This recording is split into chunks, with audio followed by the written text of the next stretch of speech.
Hello, everyone, and welcome back to Basics with Tim Cunningham and Robert Meierdirks. Hello, everyone. Between the two of us, we both have over 30 years experience with Magic the Gathering. Yep, I am a level 1 judge as well. And so if you guys have rules questions, feel free to post them on there, and I'll try to get back to you. Yep, and I am just, an avid Magic player. I've gone to Grand Prix and huge tournaments, traveled a lot, so I don't know. I've been on the competitive scene. I've top eight a few things, but I don't like to brag about things like that because it's like we talked about in the last podcast. It doesn't mean anything, Yeah. But we're just wanting to give you guys some of our experience so you know that, we're not just a couple yokels. Well, we are a couple yokels, but in terms of Magic, well, yeah. I mean, come on, Robbie. We live in the middle of Illinois. Yeah. So our addresses are. Please send hate mail and threats to. I wish you knew somebody I didn't like's address. Right. Send your care of. Correct. This is brought to you by viewers like you. Yeah, this is where we would have our advertisement, right? Yeah. Be sure to check out this place. But we're never going to do that. Yeah. I promise you we will never do that. Even if we have 1 million subscribers, we are never doing that. Unless someone pays us. No, I don't want that to be on the podcast. It's just annoying and it doesn't work because you can just fast forward. That's true. Anyhow, today we're going to talk about what our favorite decks are. We've played a lot of decks. Yes, we have. I probably played more decks than homework assignments I've done in my life. That's probably true. Because skipped out on a lot of those homework assignments. Yeah, I did. I had a mother that really made sure that I did my homework, though. So I wanted to. But you also had a friend who really made sure you played a lot of Magic decks, too. Yeah. We'll start with you. So how many decks do you want me to name as my favorites? Oh, geez. I guess we'll go top 5. Top 5. All right. Number 1 is the Capsize deck. Right. For those of you... We talked about that last podcast. Well, we talked about it very briefly. Okay. For those of you who don't really know the card Capsize or the deck, the entire deck was built around playing Capsize over and over and over again by reducing its casting cost. The buyback. And its actual casting cost. Which is part of the casting cost. Yeah. It also has a generic mana and its casting cost, too. Right. It's 2 blue and 1. Yep. And buyback of 3. So things like Memory Crystal, Sapphire Medallion, reduces casting cost, and just bounce their board. They never get to do anything, and you kill them with any number of stupid creatures. I remember your deck had Thieving Magpie. 4 Thieving Magpies, and that was a win condition. That was it. People would get so mad. You would never beat them with Thieving Magpie. They would always just concede beforehand. Oh, yeah. I mean, I won the one tournament where I never did more than 5 damage in a game because we were just like, you know what, you win. I don't care anymore. Right. Take one. Take one. Draw card. Take 2. Drawing 2 cards. I'm going to have counter spells forever and capsizes, and yeah, you're never going to do anything. Yep. Number 2 is probably Elfageddon. Yeah.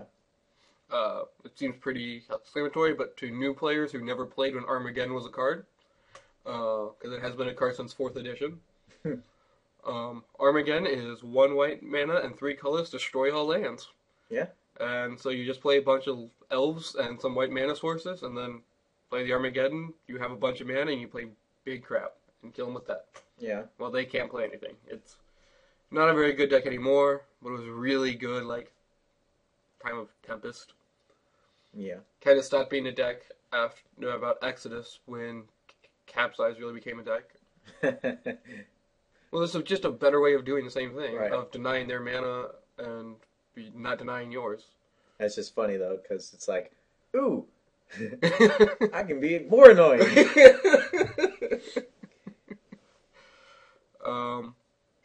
What else did I like the Elfdrazi Green deck a lot. Yep. I talked about that deck last week, and yeah, it's just play Zendikar elves. And so what you're telling me is you like elves.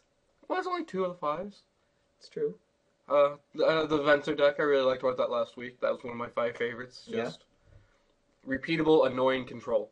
Like if it's a really annoying control lock deck, odds are I really enjoy it. So you are the equivalent of a real life troll. Yes. Well, my decks tend to be the ones that, like the Elfageddon or the Capsize or the Eldrazi Green or the Venser. But the one thing they all have in common, whether or not, like, 2 are really aggro, 2 are control. So they don't look like they have anything in common. But what they do really have in common is they don't care what you do. If my deck does what I want it to do, I am going to win. I am at no point reactive in any of this. I'm always very proactive. I'm proactively looking for my lock. I'm proactively trying to get out the Armageddon and play the big creatures. I'm, being very proactive all the time. I hate playing reactive control decks. If I'm playing control, it's a very proactive, try to get in my lock, and don't care what you do, because my deck does what I want it to do, I'm going to beat you. Interesting. And my 5th favorite deck would probably be the Airtie deck. Airtie, Wizard of Depth.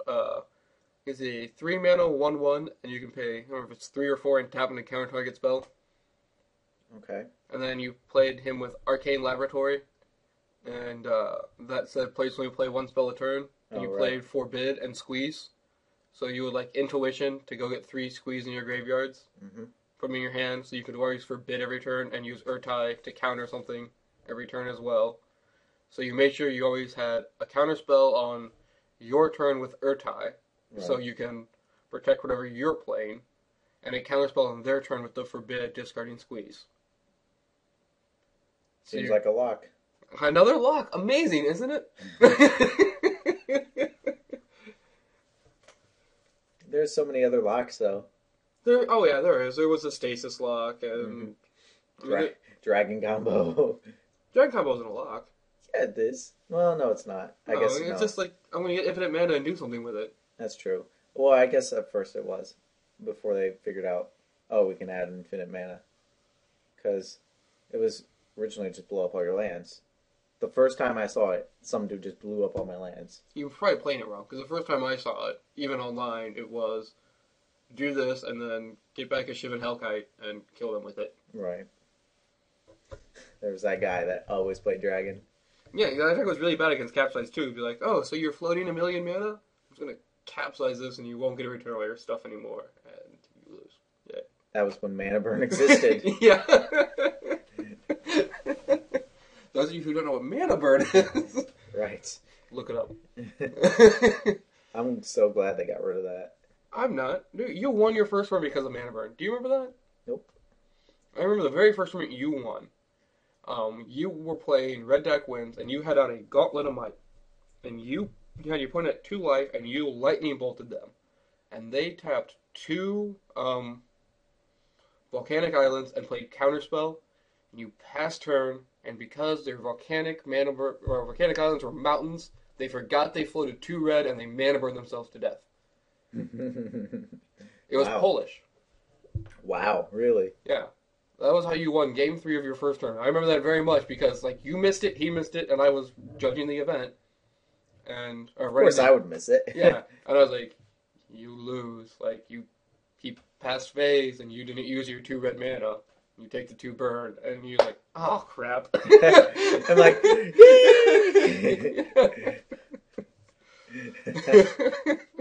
I don't remember anything, man. Everybody keeps telling me all these past stories of oh, you remember this? I'm like, no. I'm going to grow up drugs. No. I'm probably going to grow up with Alzheimer's or something because I don't remember anything. People were like, one of my buddies, he remembers every single, like, he draws 7. He knows exactly what a 7 were. And, he mulligans, he knows his 6. He knows his play sequence. He knows what he did. He knows why he did it. Of this like game that we played 2 years ago.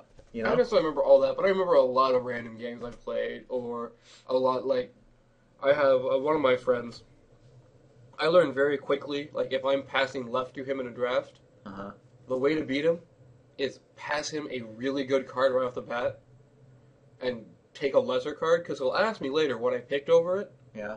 and he'll try so hard for me to prove that was the wrong pick that he will not kill me with anything but that card. Like, I don't think he's even intentionally doing it, but he just so much has to prove that he was right, that I should have picked that card first, that he will leave damage on the board, he'll get flustered, and he'll be trying so hard to beat me with that one card, but I can just beat him with the rest of my deck, because... That sounds really dumb. Yeah, but he's a really good player outside of that. Like, he's actually a very good player. He's top-8 a lot of PTQs and stuff like that. But it's just, he wants so hard to prove me wrong on things because... The point is... I don't know. When people are, like, telling me about all this stuff, and then I'm playing my hand and my deck, and then it's like, I beat him game 1, and then game 2, it's like, crap, what am I playing against? What did he show me? I don't remember at all. Ever happened to you? No. Well, I mean, there have been times where I didn't know I was playing against game 2 because they were like, Mold island, 4. go, and I was like, alright, you're down turn 1. So I know he has an island. Okay, I don't mean that though. I mean, we played a full game. You know? They played all their spells, it went out to some amount, and then I'm like, crap. How do I sideboard? I have no idea what I'm playing against anymore. So you just, all the work we did at establishing that we should be people to listen to, you just kind of blew that all away? Right. No, that's just my memory. It's just, my short-term memory is so terrible. But my long-term memory, oh man, I remember like going to Disneyland. I remember, well, I would say every kid remembers that. But like, I remember the dumbest stuff ever about random crap. Same here. My short-term memory is not always great, but when I'm really focused, like in Magic, I'll remember. I think that's the problem with me being focused, you know? Because I'm just like, this game is fun. And then I get on autopilot. More than I do, yeah. Autopilot. Yeah. So, my favorite decks. I only named 4, but I'll go ahead. No, I thought you named 5. Capsize? Oh, yeah, I did. I talked about the Urtai deck, didn't I? Urtai, yeah. So, my 5. I don't know if I can get to 5. Red Deck Win version 1, Red Deck Win version 2, Red Deck Win version 3. No. Runeflare Trap, Red Deck Win Hey, I let you talk. I knew what decks you were probably going to say, and I had my guesses. You know? Yes, you did name a few of them, though. I would say Runeflare Trap is my favorite. Just because it was a deck that I created, you know? Well, it wasn't my idea originally. I saw the idea, but... You know, I tested it, I played it, and I, you know, took the deck and tweaked it and everything. It became mine. Runeflare Trap was a card that I would play like long after the deck rotated. Uh-huh. Because it was still such an undervalued card, like because Jace the Mind Sculptor was in the format. Yeah. You board in Runeflare Trap and they're like, I'm gonna 0 Jace, like, cool, I'm gonna Runeflare Trap you. Yeah. Yeah. It's just 6 damage out of nowhere. Yeah. For 1. Yeah. That's like double bolt you. Or just kill your Jace. Or yeah. Sure. That's probably better. Considering they're probably at like 16 still or something. But point is, that deck was just so much fun because I don't know, it felt like my deck. And it really ticked people off when I first started playing it. People were like, what just happened? I don't understand how I just lost. Yeah. Because no one had ever saw it, you know, and they were just playing. And this was at the time when that Turbo Fog deck. Well, before it was Turbo Fog and Jund, wasn't it? I think it was Jund as well, and some other things. And Elfdrazi Green. It was some other things, I don't remember. But it was just like, sweet.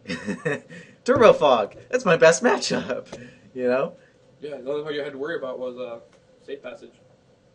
Mm-hmm. And I had counter spells, and Mm-hmm. I mean, okay, Runeflare Trap you, let it pass, or I can Time Walk them, you know? It's like, Turbo Fog I never dropped a game against. So that was fun. I would say, number 2, probably Land Destruction. I really miss Land Destruction. Yeah,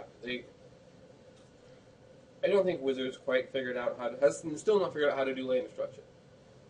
Yeah, it was super good, yet I agree with them that it's good that they took it out, though. I kind of agree with that. I mean, I'm okay with discard, which will probably also be on my list, but just land destruction was so annoying to play against. It just wasn't fun, you know? And they want the game to be fun. Yeah, but they just still haven't figured out how to do land destruction right. Mm-hmm. They haven't figured out how to make land destruction not either so good that it's like, you know, not fun to play against, or so bad that you can't play it. Well, that's the problem. I mean, it either has to be really good or it's unplayable. No, it doesn't. There's a medium. I don't think there is. There are cards like Demolish and Raise and Tremble and stuff like that aren't great land destruction cards, but are playable. And if you were to put them all in a standard event, it wouldn't be a great deck. It wouldn't be a dominant deck, but it'd be a playable deck. As long as you don't have a format full of Stone Rain, Sinkholes, Ice Storms, you know, a bunch of 3-drop land destruction spells. Maybe then just the one Stone Rain. Have they ever brought back Stone Rain recently? Printed Stone Rain was Ravnica, I think. It was in Ravnica. Okay. Original Ravnica, I think. But it didn't have Stone Rain, Demolish, and... But Pillage is in the format. Because land destruction was playable in that format because you had Pillage, you had Stone Rain, you had Wildfire. Yeah. You had all the signets, so the deck was just signets into like Stone Rains and Wildfires and Pillages and stuff like that. But I just like the land destruction deck because of Matacore. What is it called?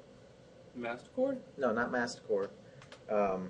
It's a star creature for 4, and it has power and toughness equal to the number of sorcery spells in your graveyard. Something Goyf. Magnagoyf. Magnagoyf. Maybe. I don't remember. But it's definitely started with an M.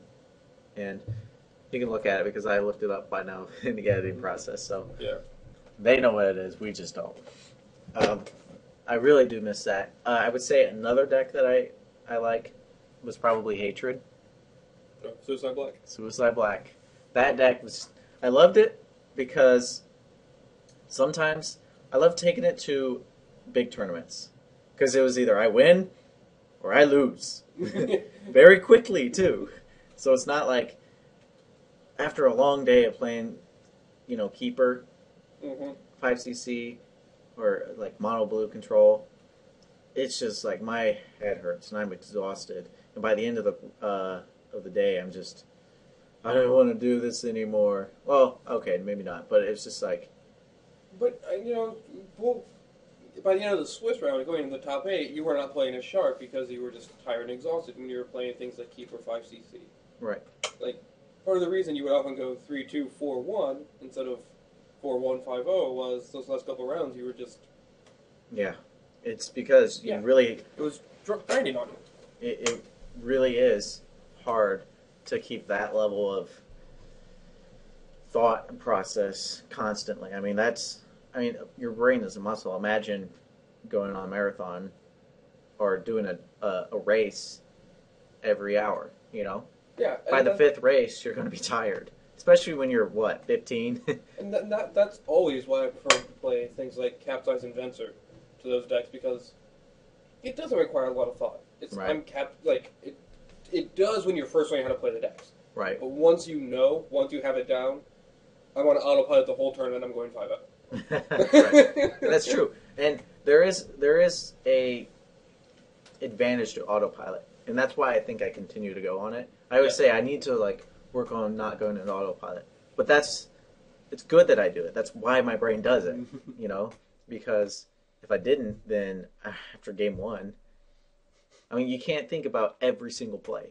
I mean, you should. I mean, what land should I play? Which one? Does he have Sinkhole or Stone Rain? If I play this mountain, you know, I have 2 forests in my hand, but I only have 1 mountain. Yeah. So you do have to think about things like that. Or, for example, I have a Nisa. I have a mountain and a forest. I have 2 forests and a mountain in my hand. I could draw a Nisa, you know. So you got to play the forest first. Things like that. But that should be on autopilot too. Yeah.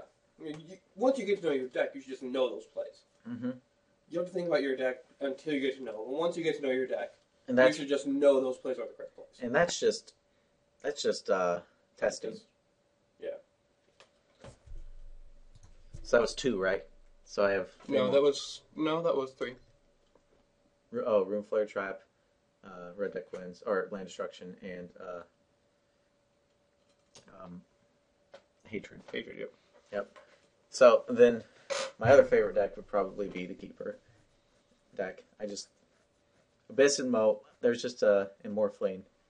Mm-hmm. There's just a very soft spot in my heart for those cards. It was the first real deck you played. Yeah. I mean, oh man. That deck today, how much do you think that would be worth? I don't know. Abyss are still 60. Most are like 200 now. Really? I had Fulsato, though. Yeah, it's like 180, though. You know, it was, what was it, Italian? I don't remember. Italian. You had a couple real modes. You had 2 Fulsato and 2 modes. Yeah. And then Abyss and those dual Morphlings lands are nothing now. Yeah. But Force of Wills. Yeah. That was so much fun. And I didn't play it because it was like, shiny Pidgeys and stuff, you know. It was just what I wanted to play. And it wasn't that hard or that expensive back then as it is now. For example, how did I get all my dual lands? Do you know how I did that? Bottom from Oz. No. That was the rest of them. But I would get, I think, about 12 of my dual lands. Every week I would buy one on eBay. I would get an allowance of $15. Yeah. And then I would buy a dual land on eBay for $15. Yeah, buy a dual land for $15. Man, don't you wish you could still do that? Yeah. And, man. I don't know if that's inflation or just demand. That's probably demand. Yeah. Inflation's not that bad. It's bad, but okay, if all else equal, if it was just inflation, I think it would be like $20 maybe. Yeah. 20 to 25. Yeah. But geez, what are they now? 200? Revised the revised ones are somewhere between 70 to 120, depending on which duel you're looking at. And then Force of Will? Force of Will, last I heard about 60. Oh, okay.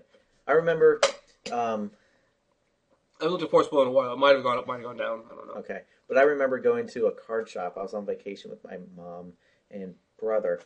And it was just like this random antique store. And there was this guy. He was there. He had like some weird magic cards.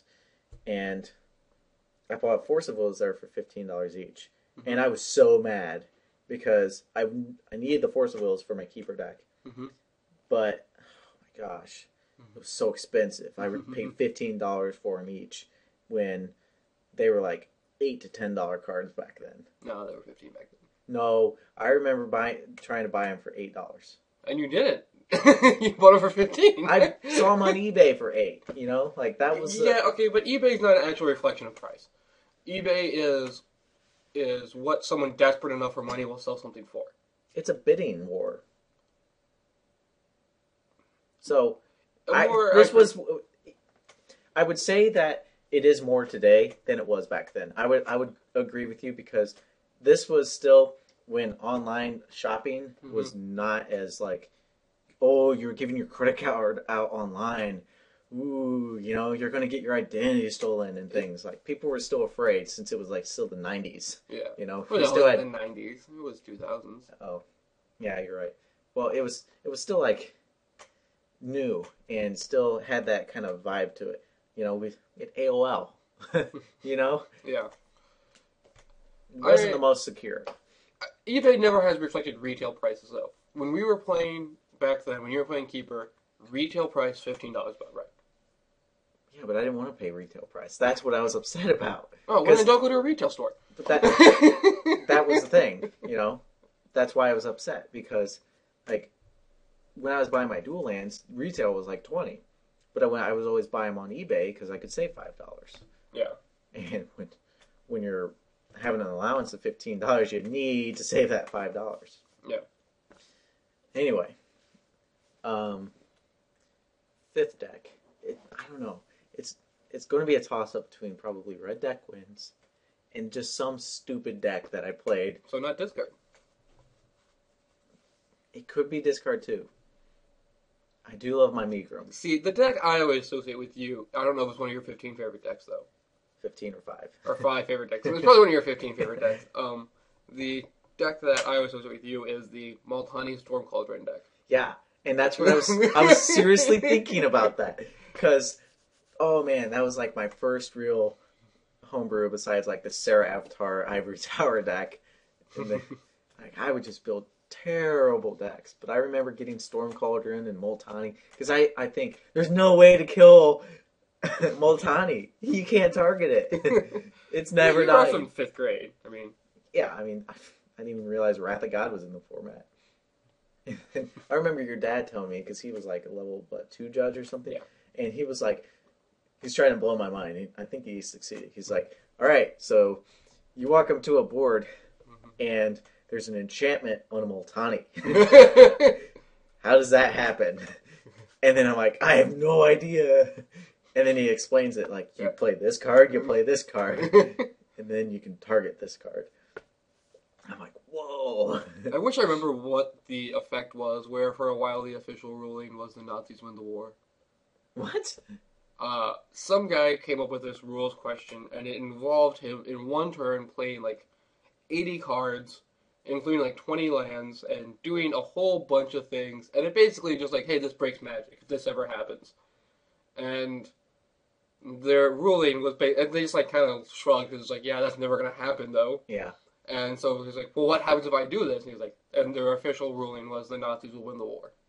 Wow.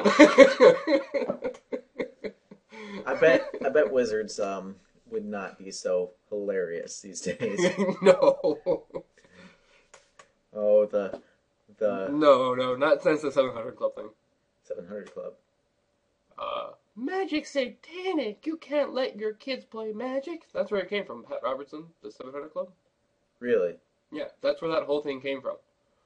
I had no idea about that, but I did know that there was this like satanic vibe to Magic, because that's why I had to talk to my teachers to play Magic after school.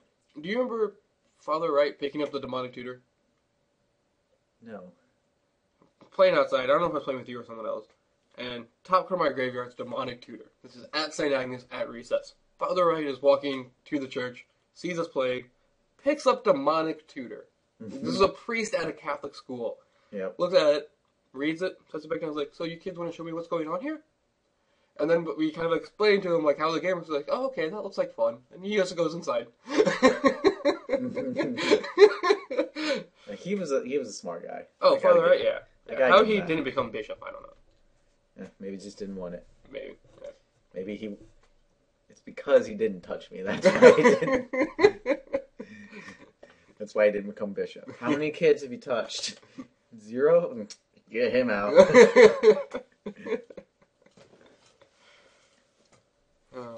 So, the 5th one, I don't know. It's got to be something stupid. I got to give my homage to it's just my roots of stupidity. And if that's the case, I should maybe play, say, my Nightmare deck or my Rat Pack deck. Oh, it's got to be my Rat Pack deck. You remember that? Vaguely. Just where you played a bunch of rats? Yeah. Yeah. Plague Rats and Crypt Rats and... Yeah. I miss those days, man. The decks that I wanted to get on there, and I tried trying to figure out where to put it on there, was Rebels. Yeah, I thought about that too, but that was for the Monster Mash. So. Well, but I was playing Rebels and like standard Rebels back in the day, like and Slivers. Slivers, I loved. Slivers. Oh, I gotta say Slivers. That's gotta be my 5th. I love Slivers. Is probably my favorite creature, a Sliver, because and my favorite Sliver would probably obviously Muscle Sliver.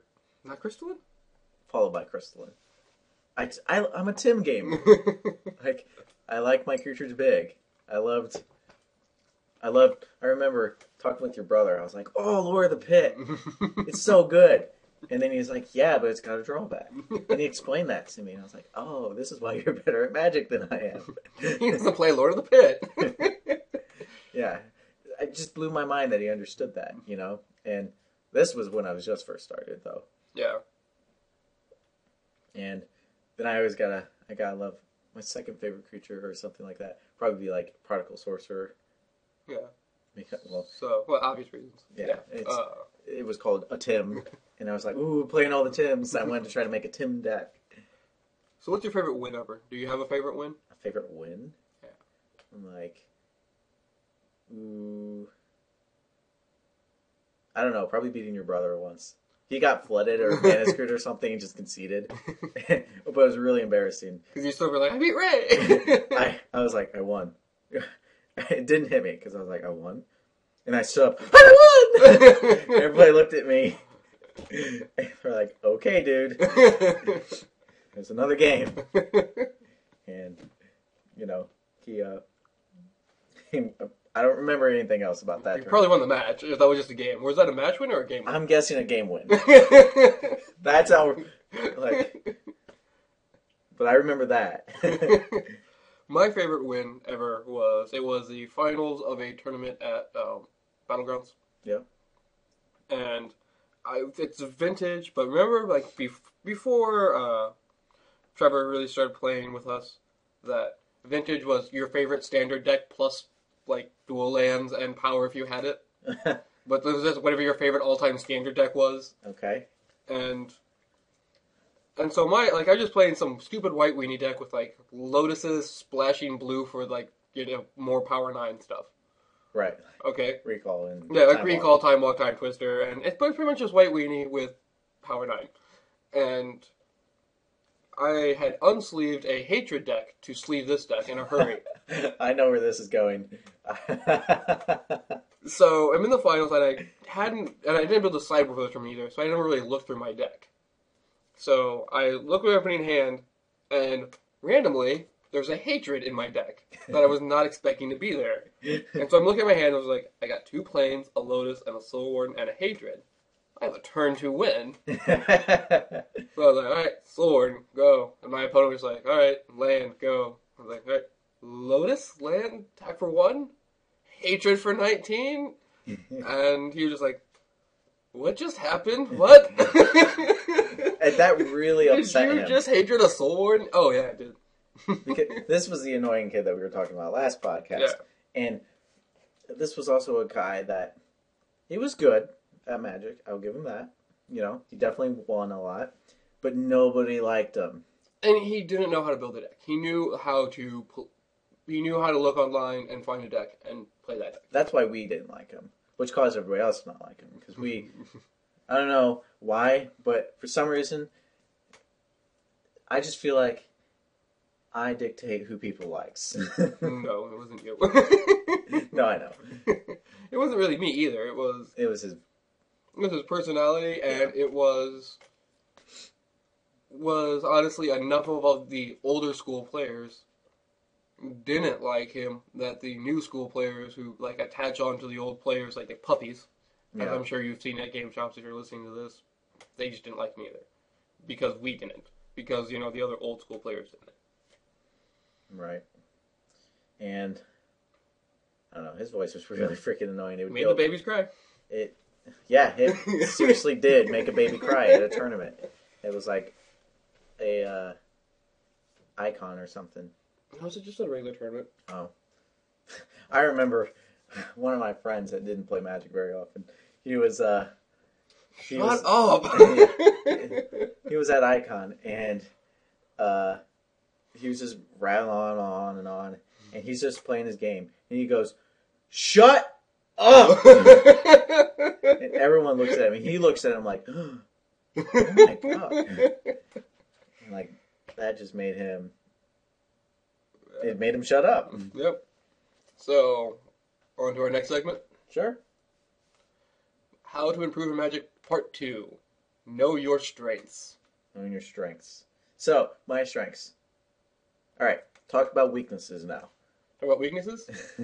Weakness I'm is saying I don't have any strengths. Oh, okay, I was going to say, it's 1 black mana for... That's a holy strength, or a unholy strength. No, weakness. Oh, weakness. Yeah. Sorry. It's reverse unholy strength. Yeah. So my strengths. Well, let's not even worry about our strengths. Let's not even worry about our strengths right now. That's true. Let's talk about knowing your strengths in general. Yeah. Okay.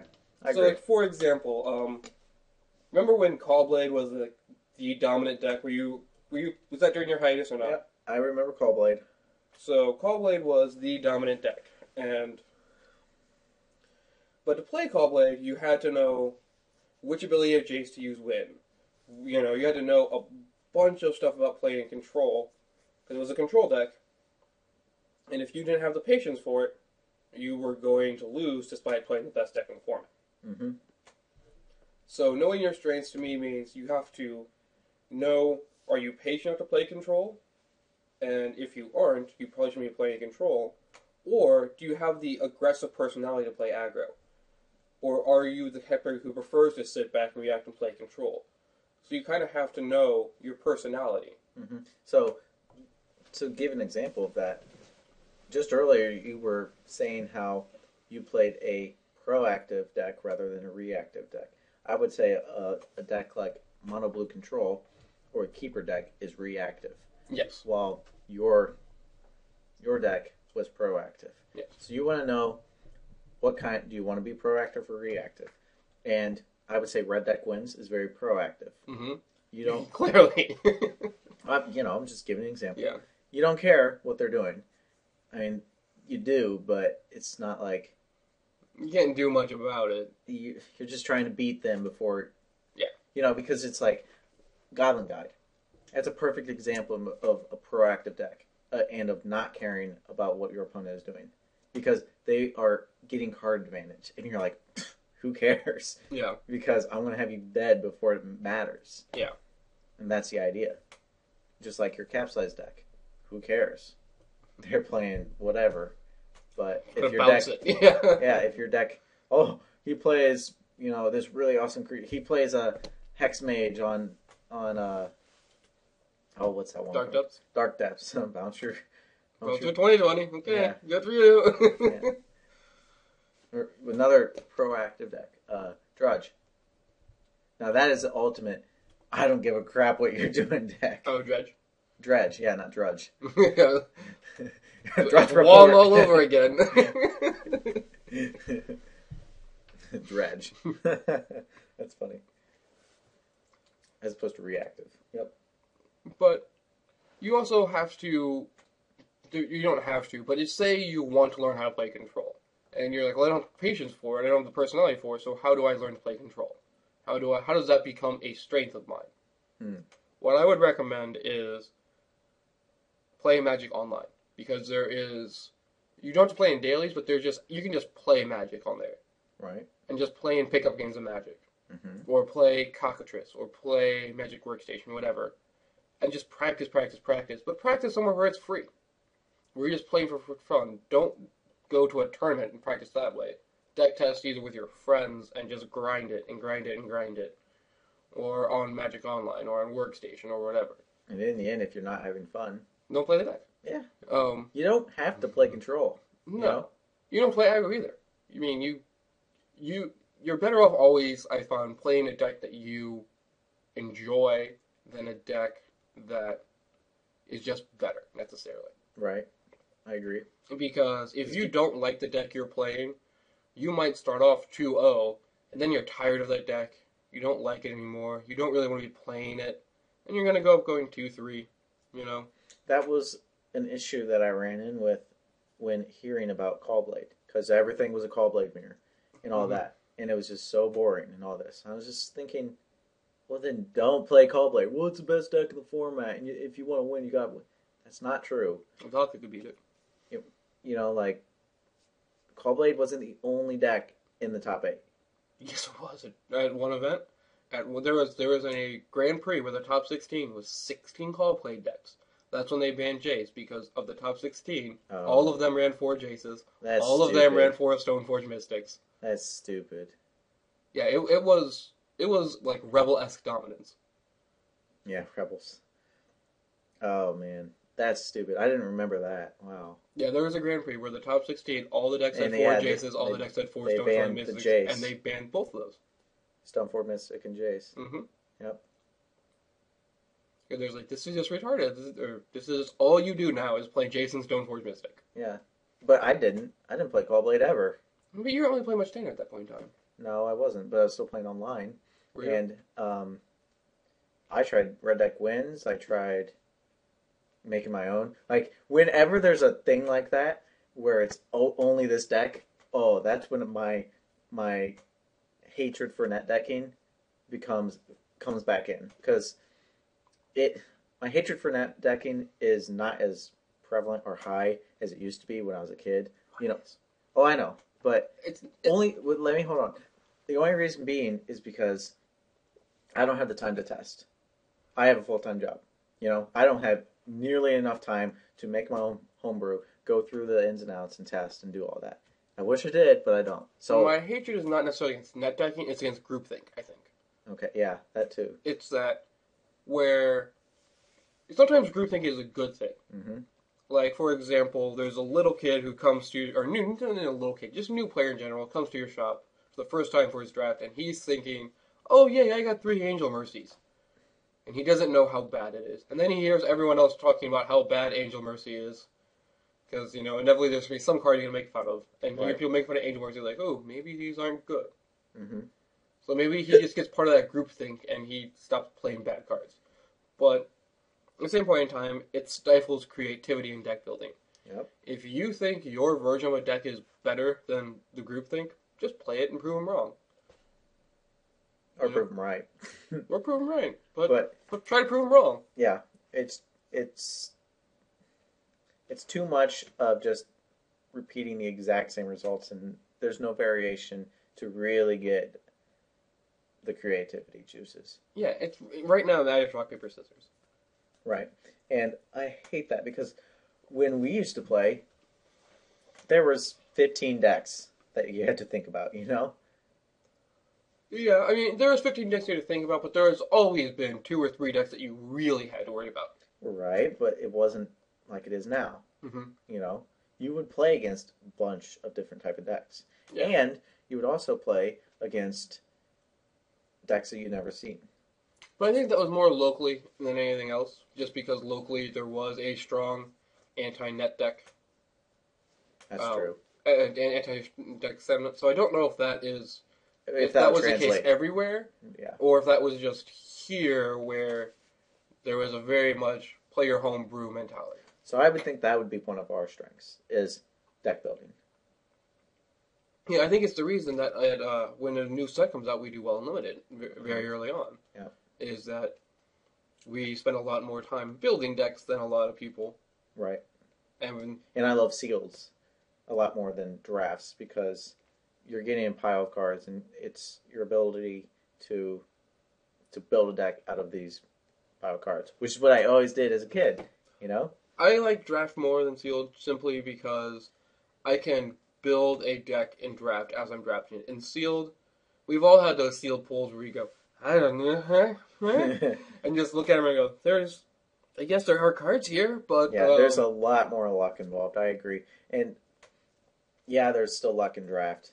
And I wish there was a way to kind of, I don't know, make that a little less, but then it's just everybody plays the same deck again and the groupthink mentality again. Yeah. So... Well, I mean, there's still groupthink in draft. Like, I mean, if there wasn't groupthink in draft, do you think that like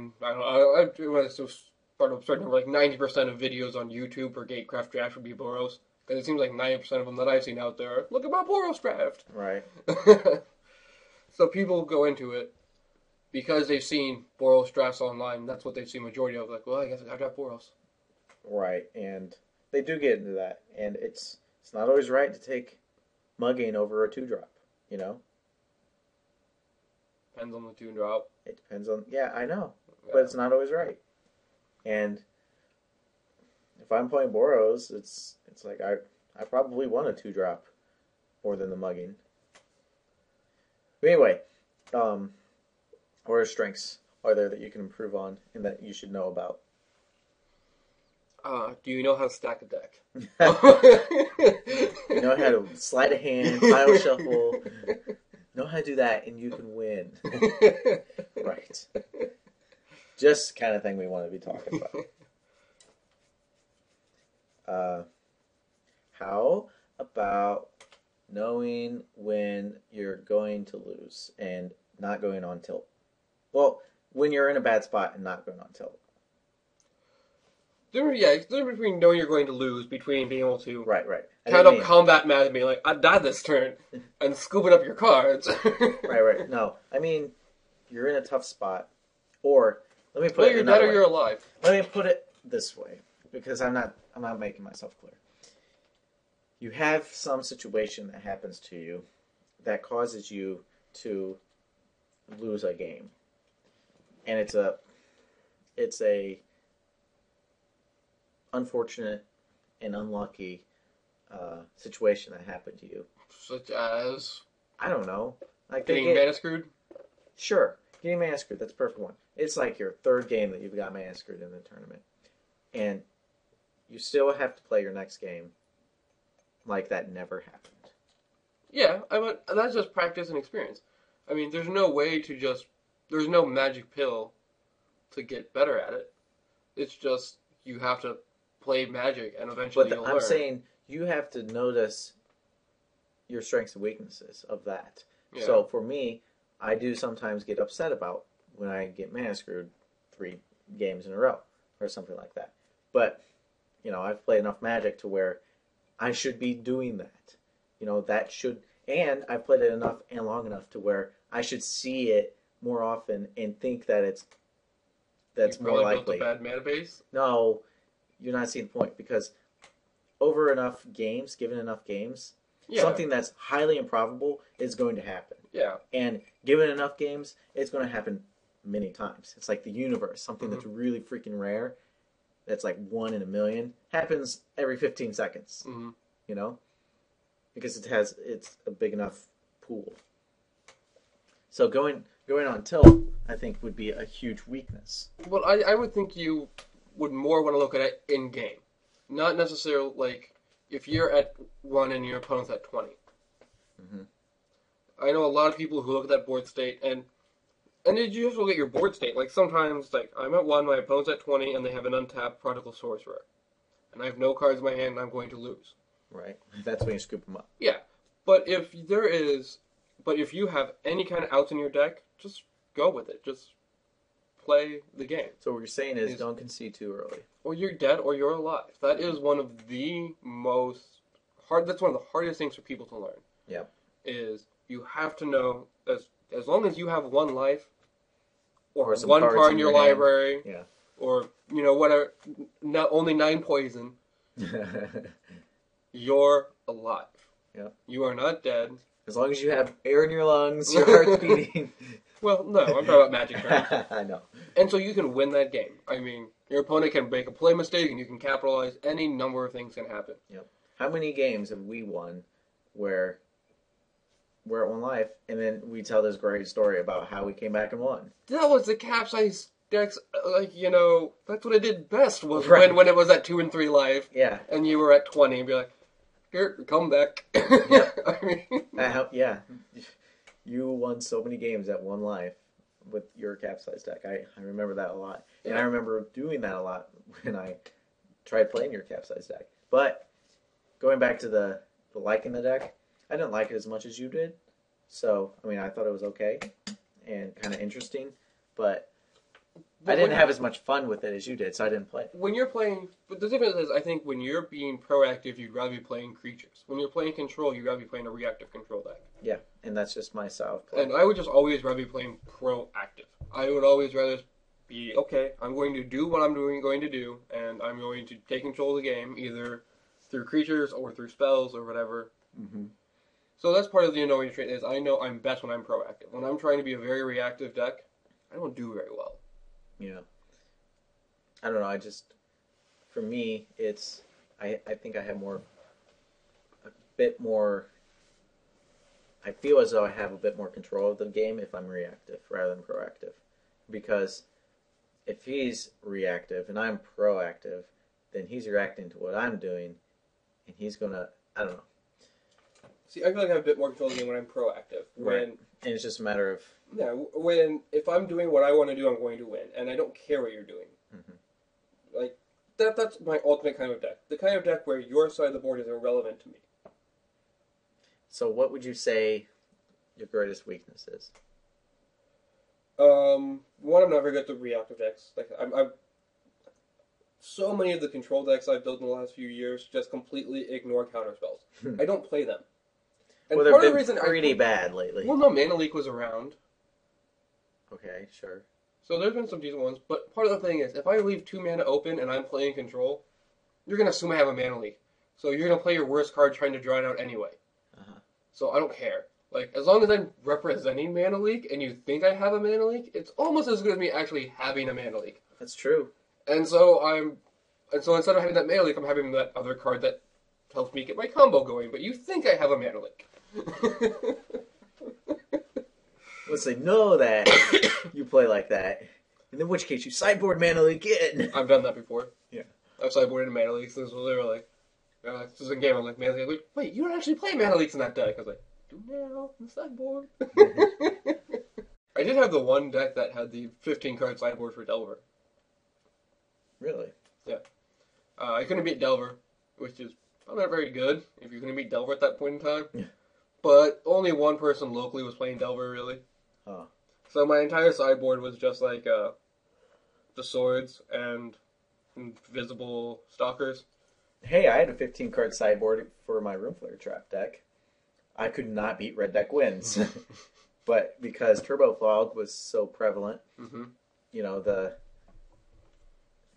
the crowd should beat Red Deck Wins as long as I'm winning. Yeah. So if I win round one, my probability of playing against Red Deck Wins goes significantly down. So you had herd immunity.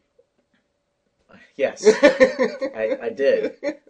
They had the vaccines, and I refused to take the vaccine. But they still cured the disease because of the herd.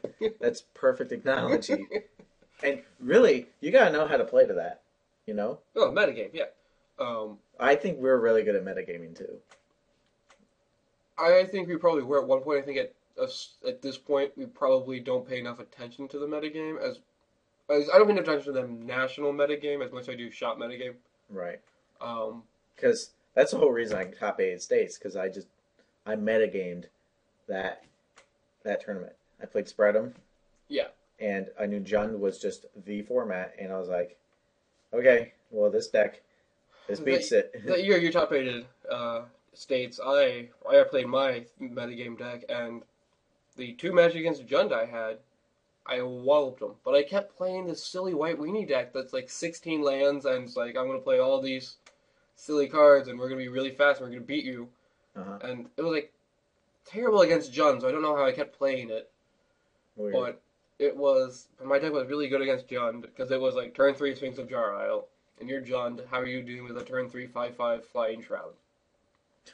You're not. You're losing to that card every time. Right. So you do. Right. Which, it's kind of weird. You have to time Red Deck Wins right, too, if you're metagaming. Because Red Deck Wins, I think, can always win in a format, but the format rotates in terms of when it can win and when it can't. Yeah, Red Deck Wins can win a format that's not expecting Red Deck Wins. Mm-hmm. But if they have their core Firewalkers 4 of main or sideboard, you know, there's a point when Red Deck Wins was so quote unquote hot that people would keep core Firewalker main. Yeah. And then they'd stop winning. But then it rotates out.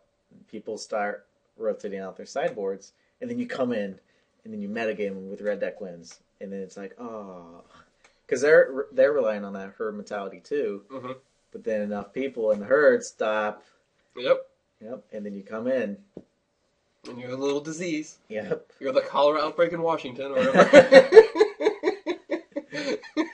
I mean, that's part of the deck building too, where I think in terms of the general Magic community, everyone has a huge weakness in terms of deck building.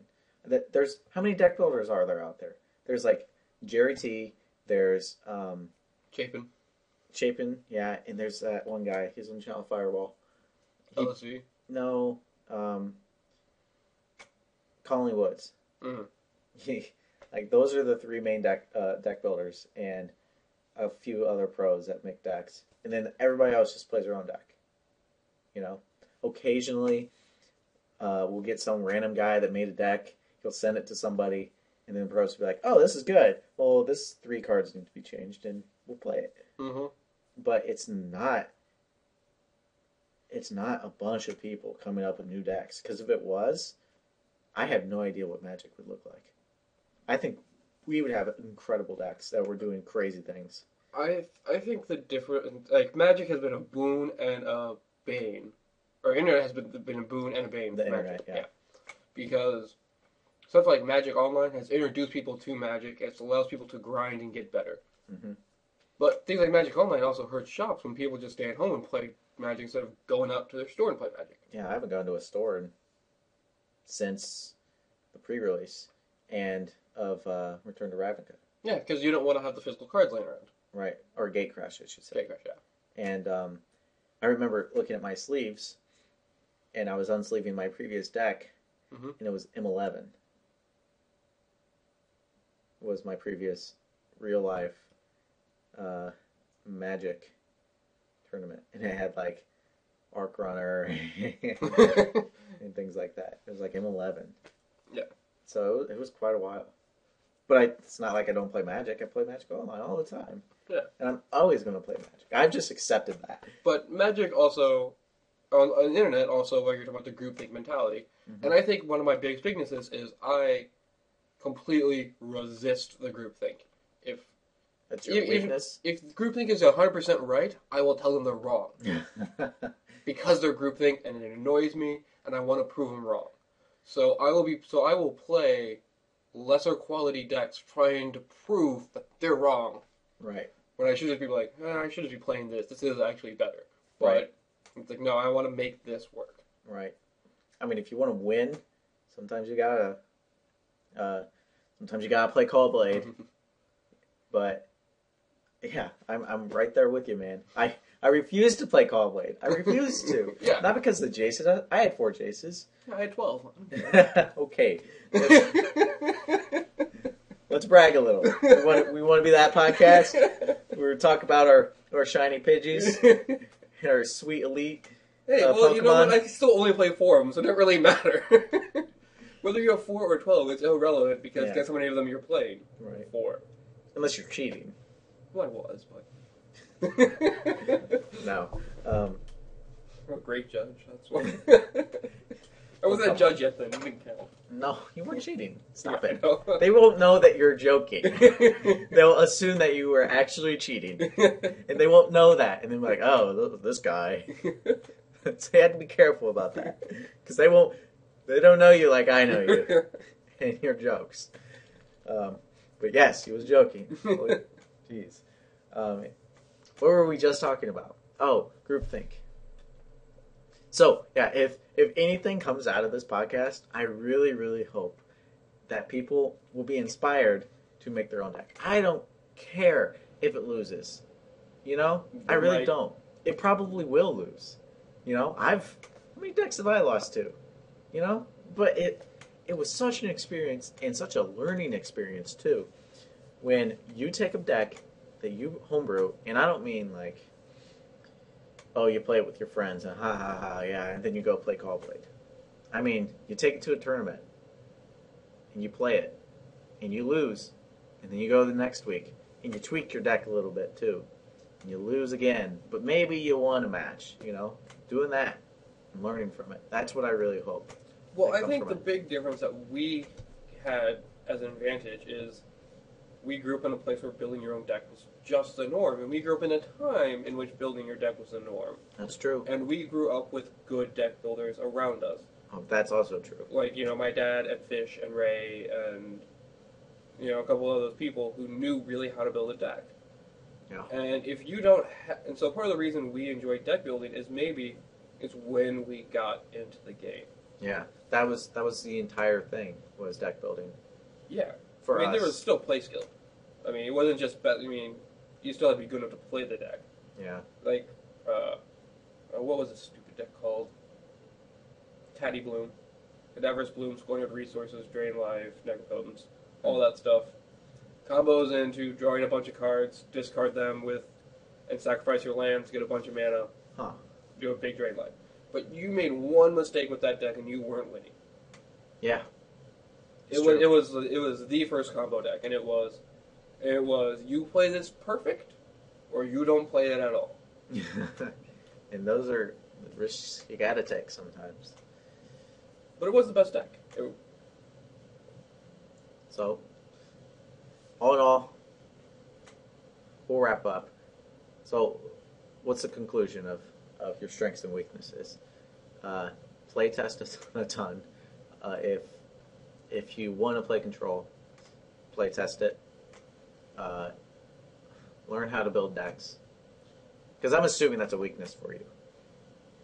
For me? No, for whoever's listening. Oh. You as in, I'm breaking the fourth wall. Yeah. I'm saying you as in the listener. I would say that if you just need to know your personality. You need to know if you like to be very patient and sit back and play reactive decks, or if you want to be in an attack mode. Uh-huh. You have to know what your Magic personality is. You have to know what your real personality is too, because that's probably going to go into your everyday life too. So you just have to know what kind of person you are. Know thyself. Know thyself. It's a very big deal in Magic. Yeah, it really is. And don't get upset if you lose. Or don't get upset if you're behind in a game. That too. Yeah. Being behind in a game doesn't matter. Your phrase that I adopted as well, growing up, was "You're either dead or alive." Yeah, I've said that a lot in this podcast. I know, but that's why I'm repeating it, Yeah. though, just to reiterate the point. You are either dead or alive, and if you're at one life, don't concede. Mm-hmm. I mean, go for a while where you refuse to concede, even if you are at one life and they have a prodigal sorcerer on the other end. Maybe they don't realize it. Don't concede until you're dead. Just to put in your head of not conceding until you're dead. Yeah. Or just to put in your head that you should always try to win. I mean, there are certain things where, like, on Friday, I will tell you about having on Friday. I am playing a very, very fragile deck in Standard right now, just for the 2 or 3 times in a night it works, and it's hysterical. Okay? But I can't beat Deathrite Shaman. I have no removal in my deck. I have no way of dealing with that card. I cannot beat Deathrite Shaman. So I go, like, turn 1 land, turn 2 land, turn 3, like, Centaur Healer. My opponent goes, Deathrite Shaman on their turn 3, and I picked up my cards. Like, he was like, what? And I was like, I'm not going to beat that card, but... Like, the deck's really fragile, can't beat Deathrite Shaman. Really bad right now. And I know it's a bad homebrew, but it's a lot of fun for the 2 or 3 times it works a night. And you learn things, too, about deck building. Right. That maybe not that you didn't know before, but about the format. About what works in this format. Well, I'm playing with a bunch of cards I never would have played it before, so I'm trying to figure out what I think of those cards. That's true. And playing with a bunch of cards, make your do stuff deck. If you don't know what It's very much a do stuff deck. Yeah, I'm very much playing do stuff standard. If you don't know what a do stuff deck is, listen to the previous podcast. All right, everyone. With that, we'll wrap out. Until next time, take care of yourselves and each other. I love it. See you next week.